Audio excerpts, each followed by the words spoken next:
What's going on, guys? Austin Zaback here with another video. In this video, I'm going to break down how I built 6 different companies that generate multiple 7 figures a year in revenue. I'm going to break down each individual one of those revenue streams and also how I was actually able to pull it off. So if you're somebody that is an entrepreneur, or you eventually want to be an entrepreneur, you want to start a company, or you want to start multiple companies, this video will be very, very valuable. If you're brand new to my channel, like I said, my name is Austin. I've actually started over about 12 companies in my lifetime, half of which have obviously not been profitable or have not succeeded, aka I've failed. And through those failures is what allowed me to scale the ones that we currently have, which should allow me to provide you quite a bit of insight. So make sure to stay till the end of the video. And if you haven't already, I would greatly appreciate it if you would smash that like button for the YouTube algorithm. Let's go ahead and just jump on into it. So one of the first things that I want to start out by saying is you probably heard this saying before, that if you chase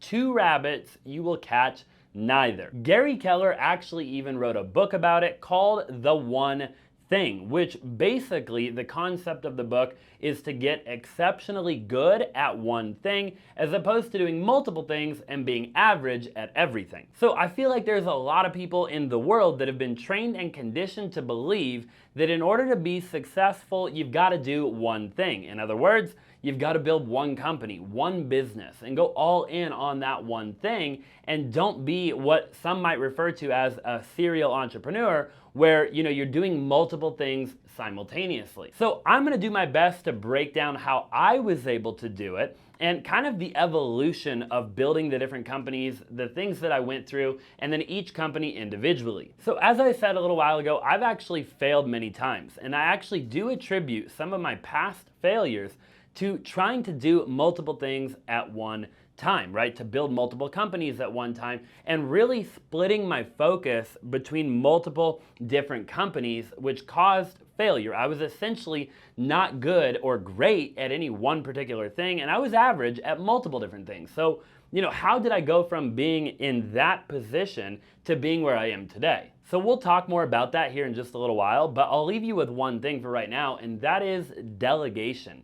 You want to get really good at one thing, and then you want to delegate to the point where you're not really involved as much in that one thing before you move on to the next thing, and you can kind of rinse and repeat that over time. So of the different companies that I want to talk about right now, the first company I actually started in 2014, and that is a company called Cash for Houses, okay? And essentially, that is a wholesaling company primarily. So back in 2014, I was going through Facebook and I saw an ad. And you've probably seen a similar ad where some dude was in front of the bank and he's like, I'm gonna teach you how to get into real estate investing with no money down. You don't have to have good credit and all that junk. Well, back in 2014, I fell for that. I signed up for the coaching program, and here I am today. But really, I actually learned a lot from that opportunity. I learned a lot from that scenario. I ended up getting that mentor, and he taught me the idea of what they call wholesaling real estate. And if you're not familiar, wholesaling real estate is just simply where you're flipping the contract of a property. So you're getting a property under contract with a seller, you as the buyer, right? I'm the buyer. And instead of actually buying the property though, or closing on the property with my own money, or going and getting a loan or whatever that might look like, instead, right before close of escrow, I turn around and I flip that contract to another buyer for a profit. So I learned how to do that, and I got really good at it. And over time, we ended up doing a lot of deals. After probably about a year or 18 months, I did well over 100 wholesale deals. I learned how to do marketing. I learned how to do branding. I learned really how to run a company, how to do transaction coordination, all kinds of different things that I had never really been exposed to before. And for that, it is still to this day one of my favorite companies. Now, obviously, we've evolved a ton, and fast forward to today, I've done a little over 2,000 wholesale transactions in the last 8 years, which is just, it's crazy. I almost can't even believe that I went from, that guy at 2014 to where I am today, having an entire company where, we employ a bunch of people and we do it very, very consistently. It's no longer a hobby, but it's very much a business. So wholesaling and doing all of those wholesale deals and really building that company over the course of the first, 12 to 18 months led to me going and getting my real estate license, becoming a realtor, becoming a real estate agent. And really how that evolved was one day my mentor called me and he's like, Austin, have you ever thought about becoming a realtor or a real estate agent? And at the time, I had never thought about it, right? I was like, no, I've never really thought about that. And he's like, well, you should go do it because you could start to double dip. And I really had no idea what he was talking about, but basically he was saying that there would just be more opportunity if I was also a realtor. And of course, I was young, I was naive, and I didn't ask any questions. I just went and I became an agent. It took me a couple of weeks. It was 90 hours of schooling in the state of Arizona.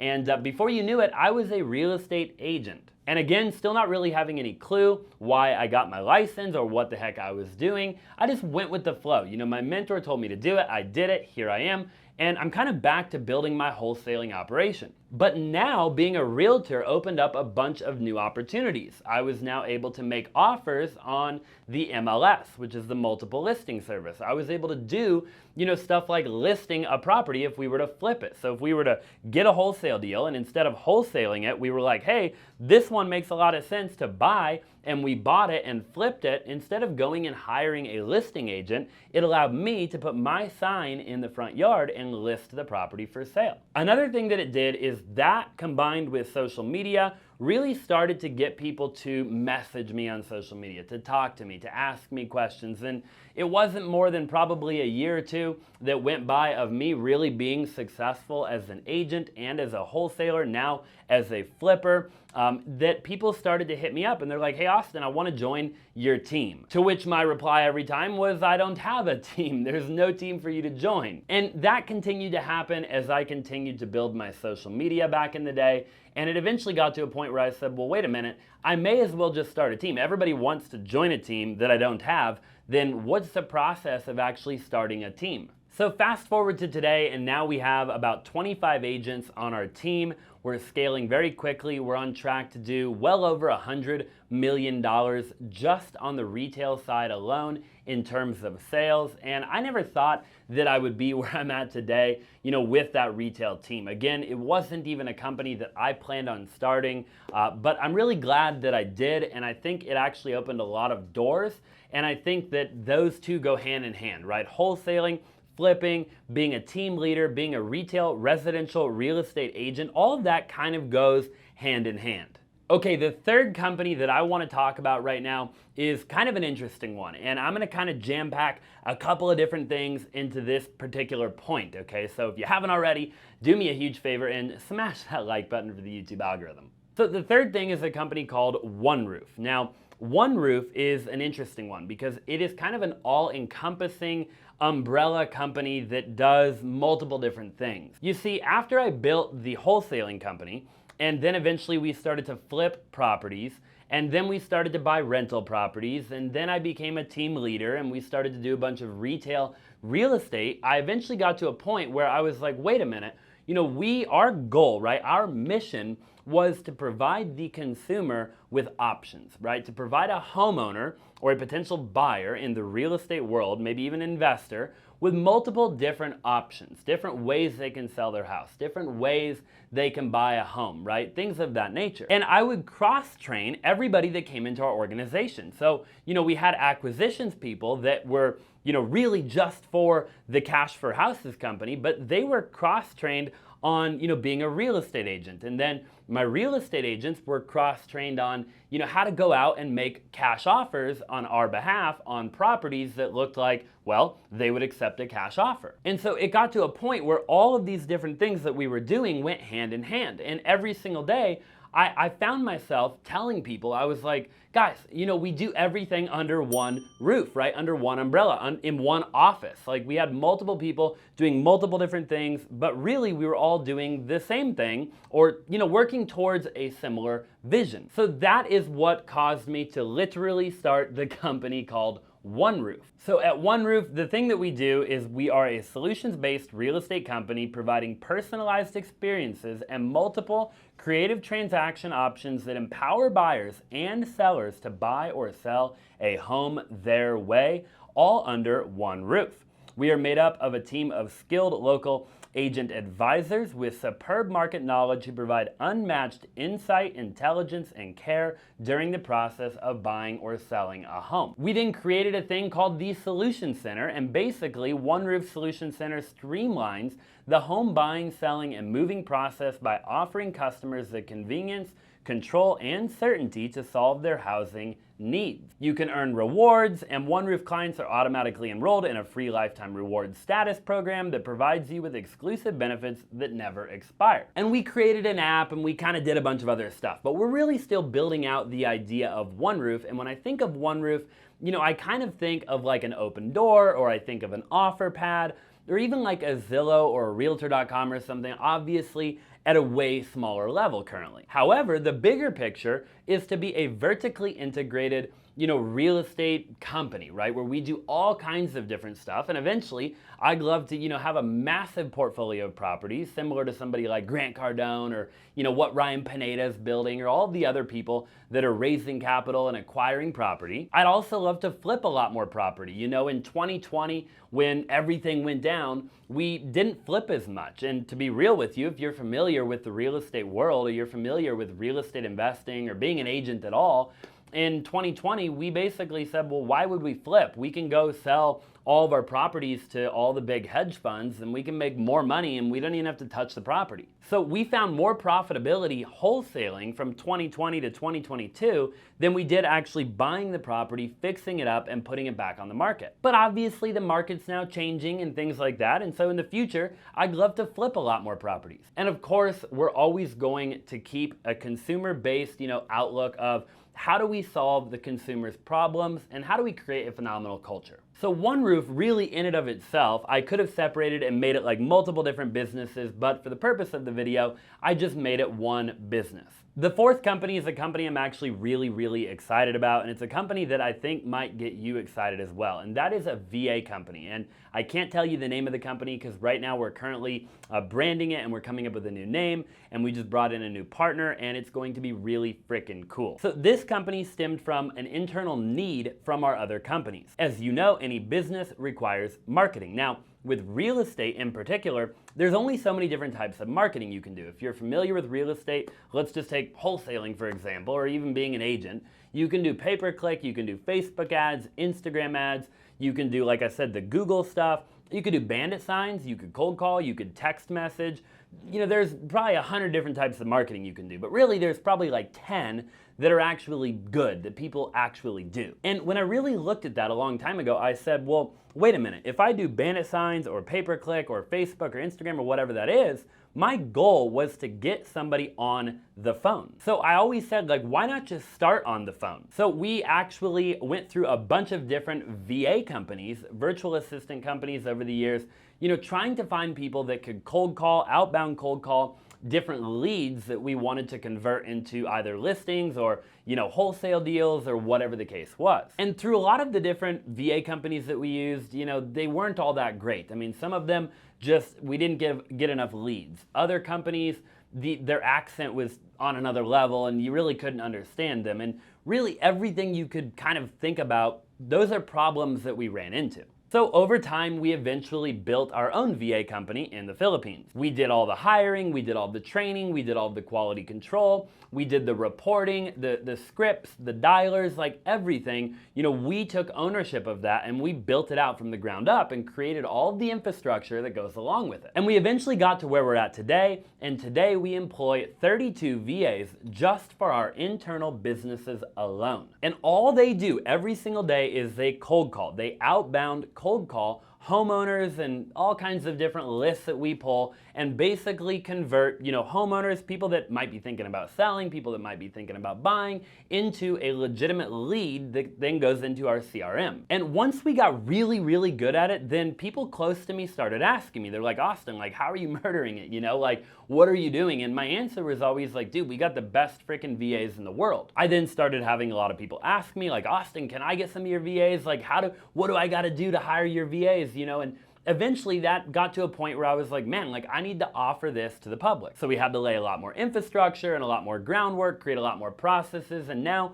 we're rolling out the cold calling lead generation VAs to the public. This is a company that isn't currently doing massive numbers, but I really believe that just this company alone, within the next 12 months, has the potential and will do more than all of the other companies I just mentioned combined. I believe this could be a company that does anywhere from $20 to $50 million a year in revenue. And if you are interested in getting a VA, then definitely drop in the comment section down below, or I'll have a link down below for you to click on. You can get on a call with somebody from my team, and they'll walk you through all of the details of that particular product. But moving right along to company number 5, and that is, well, what you're watching right now. You know, I really think of social media as a business, as a company. And there's a lot of influencers out there, and you probably follow a lot of different, makeup people or people that do, tricks on people, do pranks on people, people that do like jokes and all kinds of stuff. And, a lot of those people or influencers probably don't consider that to be a business. They might make good money, they might not make good money, whatever the case is. They might do it as a hobby. But there's a lot of influencers I don't believe that really treat it like a company. And one of my big goals in 2022 and beyond is to treat social media like a business, like a company. A lot of what we've been able to build was a direct result from me making content just like this. And really, at the end of the day, social media is just marketing, right? I mean, come on, every industry, every business, I don't care if you're a doctor, a dentist, a lawyer, how do you get business, right? If you have a product or a solution, a service that you have to offer the world to make money, how do you get people to know about you? Well, through phenomenal marketing, right? And traditionally, that was billboards and TV and radio and everything you can imagine, but today it's largely social media. So no matter what industry you're in, you have to think of social media as a business, and really more than that, as marketing. You're marketing yourself maybe, you're marketing a product, you're marketing a brand, you're marketing a service. Whatever it is though, you are a marketer. You could have the best product or a service in the world. If nobody knows who you are, you will never make any money. Grant Cardone said one time that his goal was to be omnipresent, which really means being everywhere all at the same time. So I've been through a lot of different seasons with social media. I've gone up and I've gone down and I've gotten distracted and I've come off of social media and back on social media. But now I'm really trying to get consistent once and for all. Social media was always tough for me because every time I would start to build it up, one of my companies demanded my attention and I had to give the company attention to keep it running, and then I'd have to come back to social media because, like I said at the beginning of the video, the only way that you're able to scale multiple things at the same time is to delegate. And there were definitely seasons where I hadn't fully delegated a particular thing in a particular company to really afford me the time to go spend making videos just like this. But here we are today, and I've delegated a ton of stuff. In all my other companies, I brought in partners, I brought in phenomenal employees, I brought in CEOs, CFOs, COOs, and now I'm really at a place where I can make a video like this and my companies will, continue to produce a profit. So now I really look at social media like a business. Now, if you're taking notes or you're watching the video, think of social media as a tree, right? There's all of these different branches. You've got affiliate links, you've got course sales, you've got, everything you can imagine underneath the tree of social media. So when I look at social media, I think of everything that comes with social media. I think of mentoring, I think of coaching, courses, affiliate links, all the other companies that you're driving traffic to, right? It's way more than just the content that you see right now. And again, social media really has the potential to do millions and millions and millions of dollars a year in revenue, if not way more, because it's contributing to all of the other companies and everything that we're building. So the sixth and final business that I just kind of started doing for fun is Amazon automation, okay? In other words, it's e-commerce. And a lot, before you click off the video or drop a hate comment down below, you're like, Austin, you're violating Amazon's terms of service and blah, blah, blah. Okay, just hang on, like the video for the YouTube algorithm, and we'll get into it. Look, I was totally against Amazon automation. I knew a lot of people who did it, I followed a lot of people who did it, and I didn't like how they did it, right? I didn't like how they positioned it, I didn't like how they sold it, I didn't like how they managed the store, I didn't like how a lot of them violated Amazon's terms of service and people were getting shut down and all kinds of different stuff. So I avoided it for a long time, and I eventually found the right people that did it the right way. And there's a lot to this, so if you have questions, you can drop in the comments down below, DM me on Instagram, whatever. I'm happy to talk to you more, but there's drop shipping from a retailer, which is against Amazon's terms of service. There's drop shipping from a wholesaler, which you can do. There's Amazon FBA, which you can do, right? There's a lot more than just maybe what you've heard with kind of the e-commerce or Amazon automation niche. So I started a store with the right people and I had a lot of success. And I never thought about turning it into a company, but the more and more that people, reached out to me and that I saw people doing it the wrong way, the more it made me want to get into it just solely for the fact that I wanted to provide a good service for people. My integrity and my reputation is everything to me, so if I thought that, by starting another company that is gonna make pennies on the dollar compared to everything else we just talked about, then I would have never pursued it. I really had to believe that it was worth my while and I could maintain a very high level of integrity in the business world in order to actually pursue it as a company.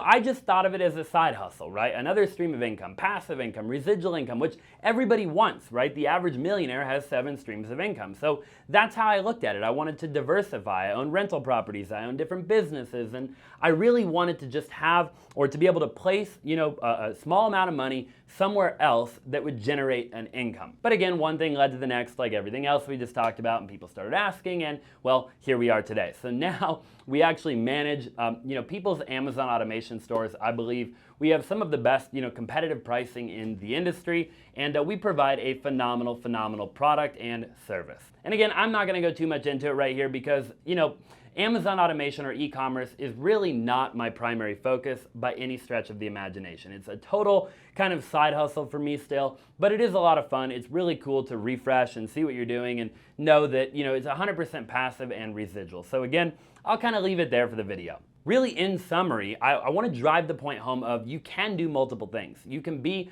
a serial entrepreneur, right? You look at Mark Cuban, you look at Damon John, you look at all these people that Tony Robbins owns like 37 companies with 6,000 employees. Grant Cardone owns 17 companies, right? All these people have multiple companies, but what they got good at was hiring and delegating. See, if you can hire the right people and delegate all the tasks to other people and incentivize them and create a phenomenal culture, then theoretically, you don't have to be hands-on every second of the day. Now, if you try to delegate too soon or you try to do too many things at the same time, aka build it all at the same time from the ground up, you will probably fail. And that is what I did multiple times. And failure is not a bad thing because you live and you learn.